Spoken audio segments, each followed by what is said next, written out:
Can I just tell somebody to write it down? Yeah, write it down. Get a pen, get a pencil, get something. Write it down. Write it down. For 2026, write it down. The Bible says write down the vision in Habakkuk. Write it down. Just I'm waiting for you to get the pen and the paper to write it down. Because every year you say you're going to do this, you're going to do that, and you end up not doing it. So I'm just going to wait until you write it down.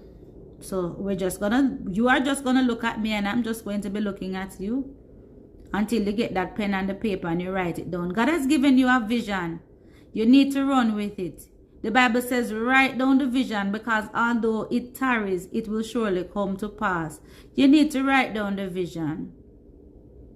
God gave you a dream, and God has given you a vision, and you haven't done anything with it. Write it down. Write it down. And while you're at it, you know what you need to write down before you forget?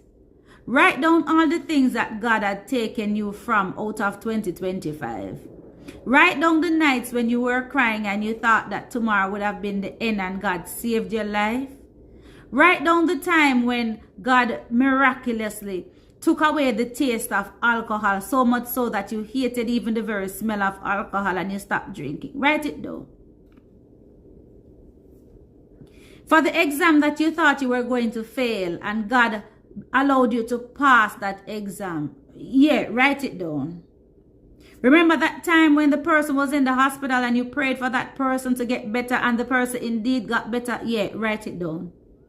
Write it down. I'm waiting.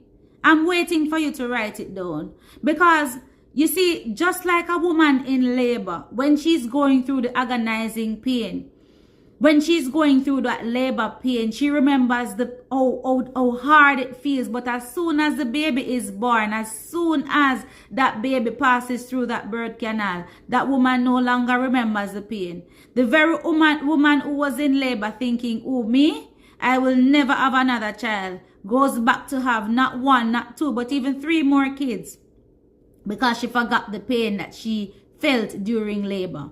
When God takes us out of certain situations, while you are going through it, you remembered. While you are physically going through it, if you're physically going through it right now, you will remember. Be like myself. You know what I always say every time I'm going through a situation? I want to see the outcome of this. I want to see the end of this. And that is why I always write. And I give God thanks that I always write. Because the more I write, I am able to see God's hands in everything. Write it down. Yeah, write it down. I'm waiting.